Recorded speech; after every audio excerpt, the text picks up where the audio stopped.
आज हम आयुर्वेद के अनुसार किस प्रकार से भोजन लें आप, अर्थात कौन से रसों का प्रयोग या कौन से आहार का सेवन करना चाहिए और जल का कितनी मात्रा में सेवन करना चाहिए, आहार का किस प्रकार से सेवन करना है आपको, इस विषय में हम चर्चा करने वाले हैं। मैं डॉक्टर मोरेश्वर अर्क आयुर्वेद में आपका स्वागत करता हूं। अभी तक आपने हमारे यूट्यूब चैनल को सब्सक्राइब नहीं किया है तो सब्सक्राइब कर लें, साइड में बेल आइकन को प्रेस कर लें ताकि नए वीडियो की जानकारी आपको मिलती रहे। आयुर्वेद के अनुसार भोजन में 6 रस होते हैं। 6 रस यह कौन से हैं, इस पर हम चर्चा करते हैं। तो इसमें मधुर, अम्ल, लवण, कटु, तिक्त, कषाय। अब आपको यह लगेगा कि यह क्या है, तो मधुर का अर्थ होता है मीठे से, मीठा होता है उसे मधुर बोलते हैं। अम्ल अर्थात खट्टा होता है, जो चीज़ें खट्टी लगती है, खट्टे फल होते हैं वह सब अम्ल में आते हैं। लवण, लवण का अर्थ होता है नमकीन, जैसे नमक लवण के अंतर्गत आता है, जिसमें सेंधव लवण है और सभी अपने समुद्र लवण जो नमक घर में खाते हैं वह सब लवण के अंतर्गत आते हैं। कटु अर्थात कड़वी चीज़ें, जैसे नीम की पत्ती कड़वी होती है, ऐसी कड़वी चीज़ें होती है। तिक्त अर्थात तीखा, मिर्च तीखी होती है, तिक्त रस होता है। कषाय मतलब कसेले जो पदार्थ होते हैं और जिसमें हरीत की वगैरह ये सब चीज़ें आती हैं, तो ऐसे कसेले तत्व वाली चीज़ें जो लेते हैं। तो इस प्रकार से 6 रस युक्त जो पदार्थ होते हैं उन्हें हम षड्रस युक्त आहार बोलते हैं। और उसमें मधुर, अम्ल, लवण, कटु, तिक्त, कषाय इनका एक क्रम होता है। इसी क्रम में सेवन करते हैं तो यह लाभकारी होते हैं और इन्हें ही आयुर्वेद में एक संतुलित आहार की श्रेणी में रखा है, अर्थात कंप्लीट फूड माना गया है।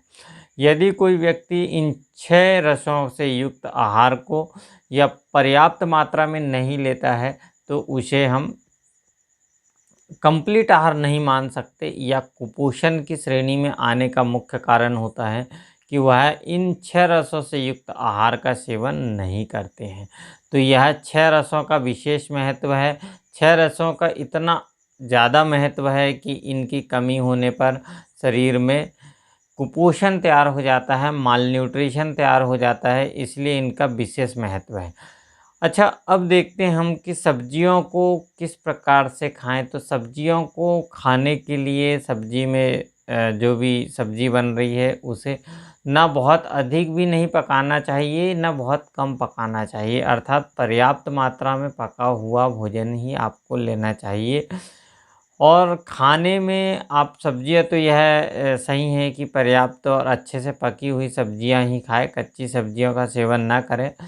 और चीनी जो होती है, शक्कर होती है, उसका प्रयोग ना करते हुए शहद का या गुड़ का प्रयोग करना आपके लिए लाभकारी होगा, फ़ायदेमंद रहेगा। मैदे का सेवन नहीं करना चाहिए, मैदे से इम्यूनिटी कम होती है, मैदे पचने में उचित नहीं होता है, गैस बनाता है।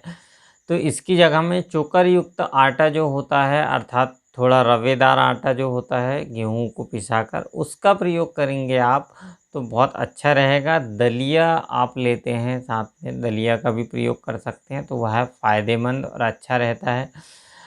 अदरक का भोजन जब करते हैं आप तो भोजन के पहले एक अदरक के टुकड़े को अ, जिसे तलकर या फिर यूँ कहें कि थोड़ा-सा उसे तवे में भूनकर और उसमें नमक मिलाकर वह टुकड़ा लेते हैं आप, तो आपको पाचन क्रिया में फ़ायदा मिलेगा, भूख बढ़ेगी आपकी, आपको लाभकारी होगा। इस प्रकार से आप प्रयोग में ले सकते हैं। जंक फूड की श्रेणी जो होती है, कच्चे अनाज जो होते हैं वो जंक फूड के अंतर्गत लेते हैं।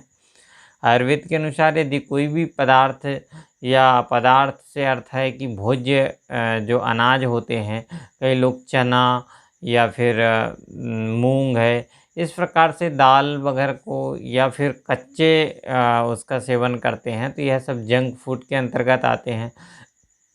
इसी के साथ कोल्ड ड्रिंक्स जो मार्केट में अवेलेबल कोल्ड ड्रिंक्स होती है, इन कोल्ड ड्रिंक्स का जो प्रयोग होता है वह भी शरीर के लिए हानिकारक होती है, तो भोजन में इनको बिल्कुल भी शामिल नहीं करना चाहिए।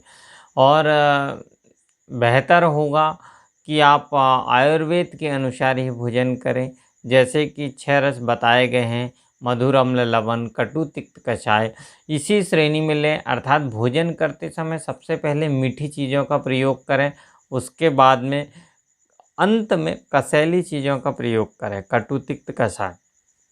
तो इससे डायबिटीज़ या फिर लाइफ़स्टाइल से रिलेटेड डिसऑर्डर आपको नहीं होंगे।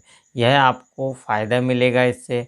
आयुर्वेद में जैसे बताया गया है कि खाना हमेशा आधा पेट लेना चाहिए, या फिर भूख जितनी भी लगी है उससे आधा भोजन करना चाहिए, जिससे यह आसानी से पच जाता है। और उसमें उसके बाद में जल, 1 भाग जल लेना चाहिए और 1 भाग खाली रहने देना चाहिए, जिससे पाचन में सुविधा होती है। इस प्रकार से और आहार जो है षड्रसयुक्त रहेगा, तो संपूर्ण पोषक तत्व उसमें विद्यमान रहेंगे और सभी पोषक तत्व मिलेंगे, तो शरीर स्वस्थ रहेगा। इस प्रकार से आप इन चीज़ों का प्रयोग कर सकते हैं। अब आप यह सोचेंगे कि जो जल है वह किस प्रकार से लें, तो जल का प्रयोग आप घूंट-घूंट करके लें। भोजन के बीच-बीच में जल का प्रयोग करेंगे आप, तो घूंट-घूंट पानी पीते रहें, ताकि आपको भोजन लेने में आसानी हो और भोजन आसानी से मिल सके। पर भोजन करने के 15-20 मिनट पहले पानी नहीं पीना चाहिए। वो पीना है तो 15 मिनट पहले ही पी लें, भोजन करने के तुरंत पहले ना लें, या भोजन करने के तुरंत बाद जल का प्रयोग बिल्कुल ना करें, जल ना लें। और यदि आपको लेना है तो भोजन के तुरंत बाद 1 घूँट 2 घूँट पानी ले सकते हैं आप। इसके बाद आधा से 1 घंटे के बाद ही जल का प्रयोग करेंगे। जल आपको जितना लगता है वह लेंगे, तो आपको फ़ायदेमंद रहेगा, भोजन के पचने में सहायक होगा और यह बहुत लाभकारी होता है। इसी प्रकार हमारे जो वीडियो में हमने जल के महत्व के विषय में चर्चा की थी, उसमें संपूर्ण बातें हमने बताई है, पर यहाँ पर भोजन एक आहार में यदि हम बात करते हैं तो जल का भी महत्व होता है, इसलिए जल के विषय में हमने यह छोटी बातें थी, यह आपको बताई। तो इस प्रकार से आप जल का प्रयोग करें। साथ में जो चीज़ें हैं, आपको दही का प्रयोग जो होता है, तो दही का प्रयोग आप सप्ताह में 1 या 2 दिन आप दही का प्रयोग करें। डेली यदि आप दही का प्रयोग करते हैं डेली, तो आपको मोटापा हो सकता है, जोड़ों के दर्द हो सकते हैं, डायबिटीज़ जैसे रोग हो सकते हैं। तो ऐसे रोगों से आपको बचना चाहिए, ऐसे रोग ना हों, क्योंकि इस प्रकार से रोग होते हैं तो दिक्कत होता है। दही आप लेते हैं तो मिश्री मिलाकर खा सकते हैं आप, इस प्रकार से प्रयोग करें में। और यदि आप किसी भी पदार्थ में, जैसे आप दूध ले रहे हैं, उसमें यदि आप दूध में नमक डालकर लेते हैं, तो यह विरुद्ध आहार के अंतर्गत होता है। तो दूध में नमक डालकर बिल्कुल प्रयोग ना करें, नहीं तो आपको चर्म रोग हो सकते हैं। आपको यदि दूध के साथ मांसाहार का प्रयोग करते हैं तो भी चर्म रोग हो सकते हैं। तो इस प्रकार से विरुद्ध आहार का सेवन नहीं करना है आपको। यदि आपको किसी भी प्रकार से भोजन में विरुद्ध आहार का प्रयोग करते हैं तो चर्म रोग होने की संभावनाएं होती है, इसलिए ऐसे पदार्थों का प्रयोग ना करें। कई लोगों का प्रचलन में है कि मान लो दूध है और दूध में केला मिक्स करके लेते हैं, तो और उन लोगों की अवधारणा होती है कि इससे वज़न बढ़ेगा, और वज़न बढ़ भी सकता है और बढ़ता भी है कुछ लोगों का, पर उससे बाद में चलकर श्वेत्र रोग उत्पन्न होता है। और ऐसे लोगों को श्वेत्र रोग की, अर्थात कि जो ल्यूकोडर्मा का रोग है या विटिलिगो है, ऐसे रोग होते हैं। तो इन रोगों से बचने के लिए आप इसका प्रयोग बिल्कुल ना करें, तो आपके लिए यह लाभकारी होगा। क्योंकि भोजन में कॉम्बिनेशन का विशेष महत्व होता है, किन चीज़ों के, फल के साथ में यदि आप दूध का प्रयोग करते हैं, और आजकल अक्सर यह देखा गया है कि शेक बनाकर लोग लेते हैं, यह भी आयुर्वेद के अनुसार उचित नहीं माना गया है, ठीक नहीं माना गया है। इसे नुकसानदेह माना गया है। इसी प्रकार ठंडा दही यदि गर्म पराठे खाते हैं ठंडे दही में, तो भी इसे भी उचित नहीं माना गया है। और दूध के साथ जैसे हमने बताया कि नमक नहीं लेना है, इस प्रकार से आप प्रयोग ना करें, इन चीज़ों से सावधान रहें।